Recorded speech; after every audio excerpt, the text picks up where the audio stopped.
Next up, it's off to the library, where our hosts will be, as usual, Arsenal.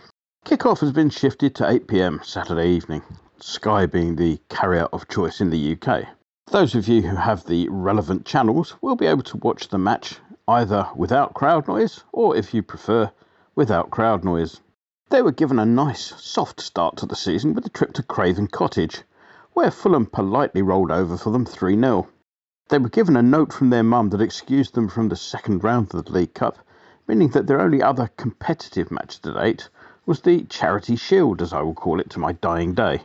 They beat Liverpool on penalties in the traditional curtain raiser to the season, thus cancelling the 10-hour documentary series that the BBC had planned to celebrate Liverpool's victory. During the current window, so far they've brought in 4 first-team players. Probably the most high-profile of these was Willian, who came in on an end-of-contract free from Chelsea. Arriving at Arsenal reunited him with his erstwhile teammate, the accident-prone David Sideshow Bob Luiz. Daisy, the socially bubbled personal assistant with a beautiful smile, informs me that Willian and Luiz share an agent in the form of the notorious Kia Joorabchian, and that Joorabchian's apparent influence at Arsenal is something that's been causing a raised eyebrow or two, particularly when the arrival of Southampton's Cedric Suarez, again on a free, is noted. The Suarez deal was a weird one all round. Another Joorabchian player, he was not particularly considered to be one of the jewels in Southampton's crown. Certainly one wouldn't have linked him with a move to the library, so it was something of a surprise when he pitched up on loan at the end of the January window, particularly since he arrived carrying a knee injury that would probably have kept him out for the rest of a normal season. Things weren't helped by his picking up a facial injury in a training ground accident, meaning that he didn't actually make his debut until 1st of July, coming on as a sub to score in a 4-0 defeat of Norwich. By that time, of course, his contract at Southampton had expired, and Cedric, as he prefers to be known, had put pen to paper on a permanent deal. It was a similar story with the arrival of centre-back Pablo Mari. The Spaniard arrived on loan at the end of January from Brazilian outfit Flamengo, and he played in the corresponding fixture last term just before lockdown. He was present at the restart in June, appearing in the 3-0 defeat at Manchester City, a club that he'd spent 3 years at without making an appearance. Unfortunately for him, he sustained a season-ender of an ankle injury.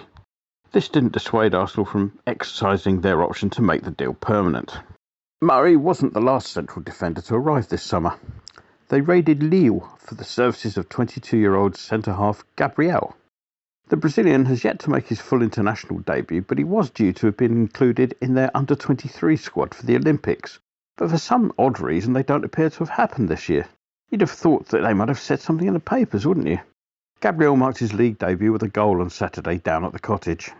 There had been a lot of speculation that Pierre-Emerick Aubameyang might have been on his way. Mainly, it's admitted, in the papers, who do have column inches to fill. However, they'll have to go and find something else to do following the announcement the other day that he'd signed a deal worth £60 million over the next few years. Not bad for a 31-year-old. Mind you, boy did they milk it. There was a cryptic social media campaign lasting half the day, apparently before some sort of big reveal. Apologies for the lack of detailed info, I was washing my hair at the time. It does make you wonder what spectacular they have planned if they actually sign another player between now and the closing of the window. Even more worrying is the prospect of our owners jumping on the bandwagon by releasing a series of teasing Instagram posts and tweets that when you get to the end of the series reveal that we've just put in another undercooked bid for Tarkowski. Let's move on, shall we, to the wild and wacky world of association football. We start with the sad news that Macclesfield Town have been wound up. In an attempt to stave off the petition, which had been postponed a number of times, the owner turned up with a screenshot of his bank statement, which was supposed to act as proof that he had the funds to pay the creditors. Not unreasonably, perhaps, the judge wasn't over-impressed with the concept of a screenshot as proof of funds, and pointed out that, even if the money were there and the owner could account for its provenance, it rather begged the question as to why the club's creditors hadn't already been paid. With each passing day, I'm becoming more convinced that the Hitchhiker's Guide to the Galaxy tenet concerning the galactic presidency should be applied to football club ownership, namely that anybody who actually wants the job should on no account be allowed to have it. Meanwhile, in the League Cup, we had penalty shootout extremes. Bournemouth and Palace managed to get through 24 kicks from the penalty mark, as some of my older copies of the Laws of the Game still refer to spot kicks. This after drawing 0-0. This was a rare instance, perhaps, of a penalty shootout taking up more time than the extra time it was designed to replace in the first place. At the other end of the scale, Watford finished off Oxford in the shortest possible time shootout-wise, when Oxford missed their first 3 kicks. Elsewhere, sur le continent, Brazilian defender Hilton, no relation to Paul I trust, struck a blow for the more senior player by starting Montpellier's 2-1 victory over Lyon. At the age of 43, he became the oldest player to play in Ligue 1 for 64 years, 64 in French. I'm guessing that his second yellow card on the night probably made him the oldest player to be sent off in similar time. Still, the suspension will give him extra recovery time he'll probably need before his next match. And so, on to us. Well, the airwaves are all abuzz with newspaper reports that there are interested parties across the pond who have an eye on purchasing the club. If these reports are to be believed, the Sceptics have put in 2 bids already. Now, welcome though the prospect of a new owner is, I think we need not get too excited just yet. The concept of a bid in paper talk terms is eons away from the actual tabling of a formal bid in legal terms. And, for all of the reports, I would think that the prospective new owners have only just arrived at the beach and aren't anywhere near dipping a toe into the water just yet. If and when they do get around to pulling on the speedos, I reckon that the due diligence process will take a while. You might recall that our new owners were sued by the owners at Birmingham City, who discovered that certain payments hadn't been repaid to the club as promised. It took an £8 million lawsuit to get things sorted, things being sorted in an out-of-court settlement described as friendly in a statement believed by few. With that sort of history, I'd expect the accountants employed by any prospective purchasers to take their time in going through the books. On the pitch, we are in the happy position of having safely negotiated what is usually referred to as a potential banana skin, as Charlton were dispatched 3-0. Far that performance under professional. I suppose if I did have a bone to pick, it might be that when we were 2-0 up, we did seem a bit content with our lot rather than going for the jugular.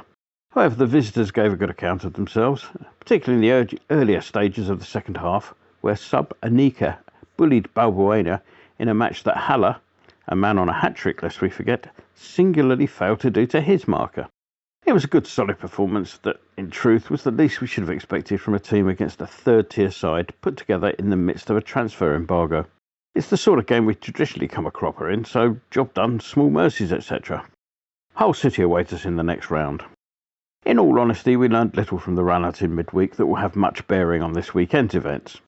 Anderson showed the right attitude, and maybe, just maybe, he'll have earned himself a bit more than the morale-sapping few minutes chasing the game that he got against Newcastle. I don't think Lanzini did enough for a start. Ditto Haller, although I wouldn't be surprised to actually see him start for some strange reason. Gut feeling, maybe. We have made a return to the injury league table that we were noticeably absent from in recent weeks. Poor old Jack Wilshere's ankle went in training. I don't suppose that he'd have been anywhere near the team this weekend anyway. However, he won't have endeared himself to the owners with his comments on the Diangana transfer. Rumour has it that they are keen to have him off the wage bill, so it wouldn't be a major surprise were we never to see him again. Well, it's prediction time then. I'm going to discount anything to do with the League Cup winners being influential on this one. Their good performance on the opening day, albeit against Fulham, contrasted sharply with ours against Newcastle. However, for some reason, I don't think we'll be as bad this week. I still can't see us getting anything out of the game. As we've already seen this season, this weekend's match official doesn't like to see the status quo disturbed, so we will be up against that for a start. However, I do have a gut feeling that, much as we did in our last 2 meetings with Arsenal, we will be the better side only for a couple of silly moments to be our undoing. So, Mr. Winston, please accept my screenshot of £2.50 in my bank account as payment for a wager on a home win. Let's call it 2-1 to them and a much improved performance for us. Enjoy the game.